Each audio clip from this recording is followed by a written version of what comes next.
What's up to all my freelancers and creatives? This is Nathan with another episode of Freelance Jumpstart TV, and I am going to give you my top 10 things I learned at VenturePOP.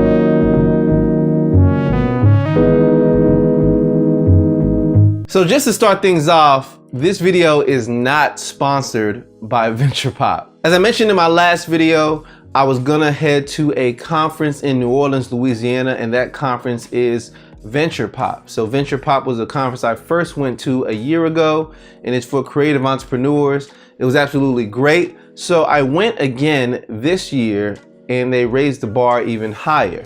But I wanted to share everything I learned, but if I did that, that would be too long. So I'm really just gonna share the top 10 things that I took away from VenturePOP that really impacted me.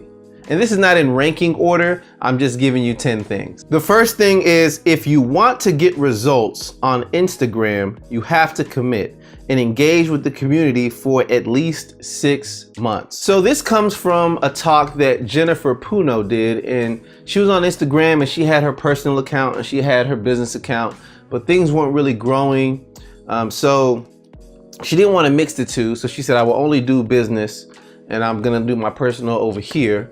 And she kept them separate. Not only that, but she committed to getting on Instagram and engaging in the community for at least 1 hour every day for 6 months. So if you do the math, roughly, she's working about 180 to 200 hours investing on a platform, just talking to people, leaving comments, really not expecting anything in return. So she was consistent to post, but she was also consistent to interact on her content and other content on Instagram that did not belong to her. She mentioned that after doing this, her followers skyrocketed, and she even showed a chart that showed that. And it pretty was amazing to see exponential growth on Instagram, all because she curated her content, she committed to community, and also she was clear about this is a business, but we want to talk with you. So that was just a really great takeaway and a reminder that no matter what social media platform you're on, don't just get on there and always try to sell something. Don't just get on there and always try to sell your services. It's about engaging in community. And if you really want to grow, you're gonna have to commit. So even me on Instagram, I can do a lot better, but I'm gonna have to commit for a certain time period for at least 6 months. The second takeaway I learned from VenturePOP was good storytelling is good marketing. Now this was interwoven all through the conference, and I saw multiple people talk about storytelling, but two people specifically really just stood out to me. One was Pioneer Collective. They have WePioneer.tv. They do a great job of visually sharing stories and highlighting creative professionals in different markets. But also, there was Dear World, a photography project that first started in New Orleans that has grown into this visual storytelling that really impacts the globe. And it really was just humbling to see that, because the presentation some of them gave, some people in the audience were crying because it was so emotionally charged. That's what good storytelling does. People remember a good story. They want to hear a good story. Sometimes in marketing, we get so caught up in talking about the features of something and talking about how discounted it is and how much money you can save and how much of a great value it is, versus just focusing on a good story. Many times people ask, how do I go viral? It just has to be engaging. Whether the video is funny and it's engaging someone's emotions and laughter, or the video is inspiring, or the video is touching, whatever it is, it all begins with a good story. So ask yourself, in your own creative pursuits, what's your story? And is it a good story? Third thing I took away from VenturePOP was, if you are building a product, get it out the door. Iterating is a part of the process. So I am pretty much guilty, and this directly applies to me because I have been working on a product for some time, but I have not released it. Some people know that, some people don't. Either way, I haven't released it, so you don't know.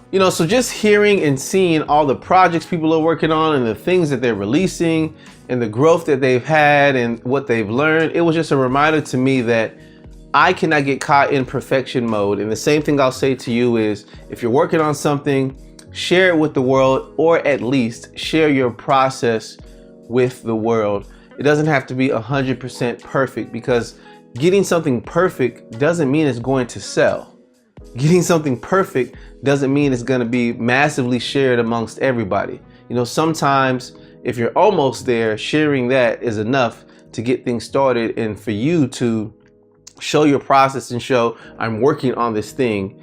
And if you talk about it publicly, people can see your gradual improvements in where you're going. So just a reminder to me that I don't need to get caught up in trying to make something perfect, that I do need to put something out there that's somewhat of a rough draft. People will give me feedback and I can use that feedback to make the thing better. It's a never-ending cycle.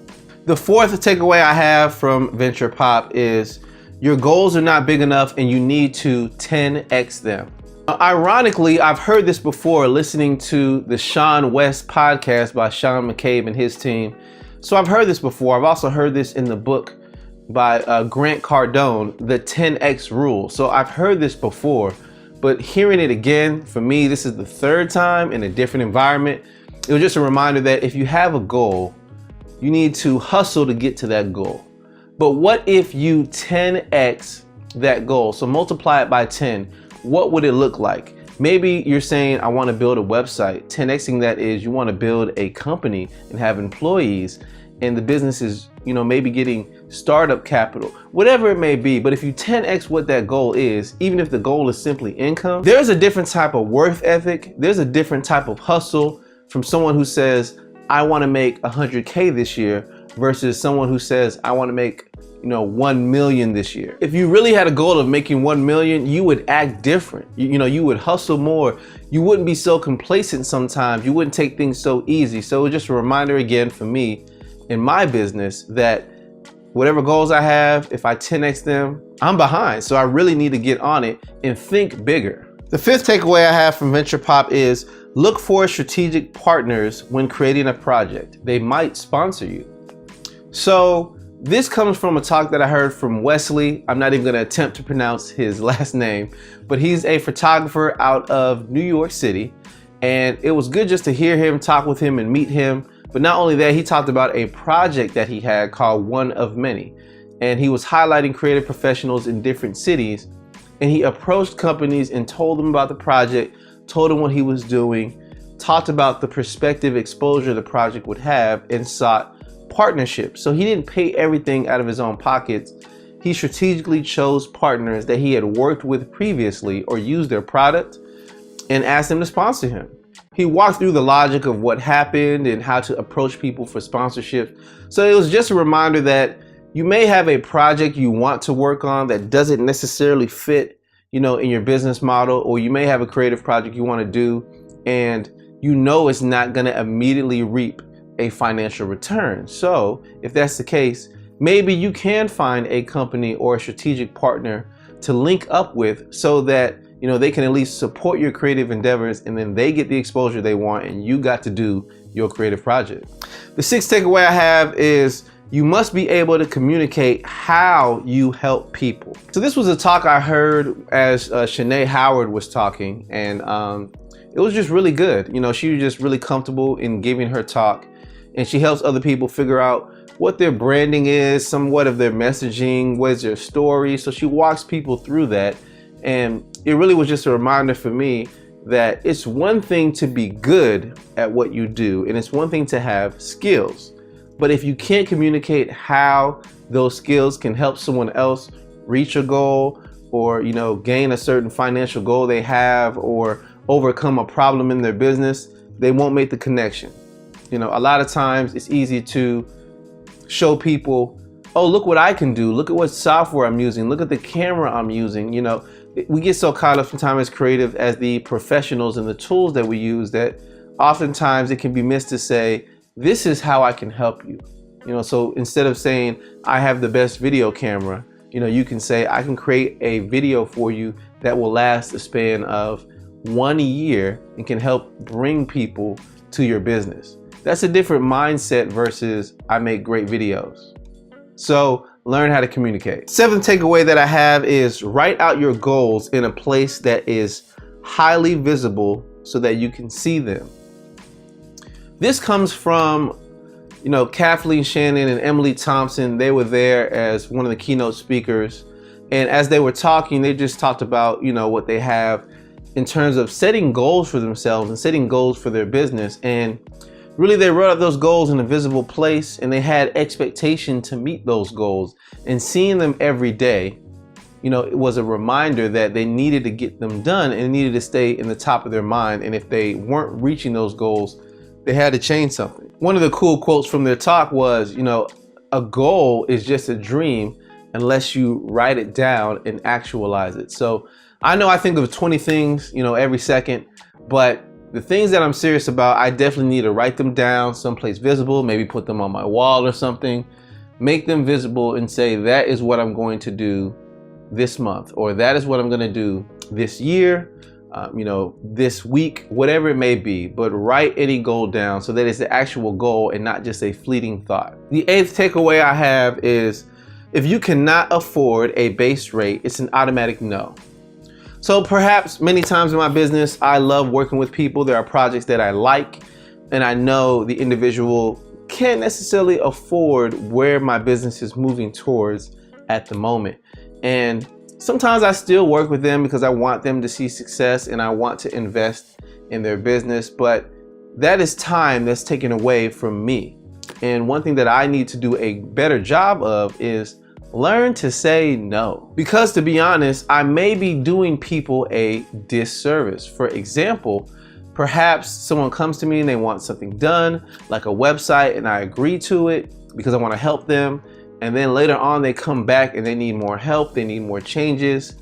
Now I end up working, with them at a lower rate that's not even close to what I initially even charged. So it starts becoming a loss for me, even though I thought of it as investing in someone else. So it's best sometimes to say no, so that it's better for you as a creative and it's better for them, so you don't get in a situation where it's a win-lose. You want a win-win situation when you're working with clients. And I know that, and I've taught that here on this podcast, but I haven't always done it. But again, it was just a reminder, these people at the conference were functioning at high levels, and you have to say no. So if I want to get to a certain level, I'm gonna have to say no to certain things more often. The 9th takeaway is creating an online course. I need to consider using something like Facebook groups or Slack channels. So with this takeaway, it came from Sarah Morgan, and I follow her online.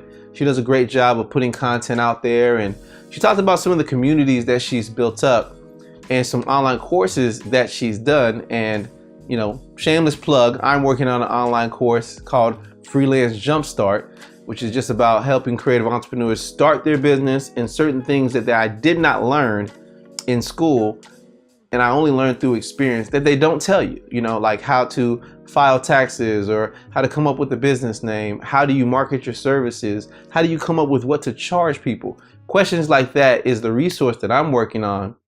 But again, a part of that is I do want to build a community online. So if you have a question, you can ask me or someone else and you get an immediate answer. So that's what I'm working on. But I was trying to figure out what I should use. I didn't know if a private Facebook group or a Slack group was the best thing. And I got a lot of clarity in listening to Sarah. So there are some good takeaways and some pros and cons to using either platform. But either way, I learned a lot from that. And it just goes to show that regardless of what you're doing online, think about creating a community, because a community is the new type of marketing in 2016 and beyond. Nobody wants to be specifically targeted and feel like, you have a dart and they're the dartboard and you're throwing it at them. People want to feel like they are a part of something bigger, and a community supports that. And the 10th takeaway that I learned at VenturePOP, drum roll, is that I have the ability to create. Now this takeaway is something that I already knew, and it's not really a massive revelation or anything like that. But honestly, in hearing all of the speakers and listening to their projects, what they're working on, the audiences that they've built up, over time, the income that they're getting, the connections they've made, the lives they've changed. In learning and listening to all of that, I realized and was a bit humbled, but also inspired to do more, because they are like me. For example, one of the speakers named Tara, she was just saying, hey, you know, some years ago, I was working at a bookstore. I was making around 20-something thousand a year. And, you know, that's what I was doing. But I changed certain things, and now I am here doing what I want to do, empowering others. And that was just a great thing to hear. But not only that, it was a reminder to say, these people are not more capable than I was. It's not like they had something that I don't. Matter of fact, I may actually have more technical knowledge than them. So they weren't more capable than me, but they were people who were more dedicated and specific to the endeavors that they wanted to do, as I am taking my time, right? So again, to anyone out there, if you believe you want to do something in a creative pursuit, you have to be willing to put in the work. But not only that, you can actually do this and you can actually be successful. These aren't just one-off stories of people floating out there. I've been to too many conferences to where I've seen different people in different markets doing well, but you still have to take a risk and put yourself out there, and you do have to put in the time to be dedicated to get results. So that's just a reminder to me. I have the ability to create, and I have a chance to be successful, and I can be successful if I'm consistent. And it's not like these people found a secret that I don't have access to. Thank you for taking the time to check out this episode. I greatly appreciate it. As I mentioned, I'm just giving the top 10 things I learned at the VenturePOP Conference, and it was great. I want to go really in depth about everything I learned, but it would be too long in a video. So I am working on a review of that VenturePOP Conference, and once it is done, you will see it on my website at nathanallotey.com, so you can go there to check it out. To get the show notes for this particular episode, you can go to freelancejumpstart.tv/50, because this is episode 50. This is episode 50. Wow, it's been 50 episodes. It doesn't feel like it, and I don't even remember every episode, but it's been a great journey even just to get to 50.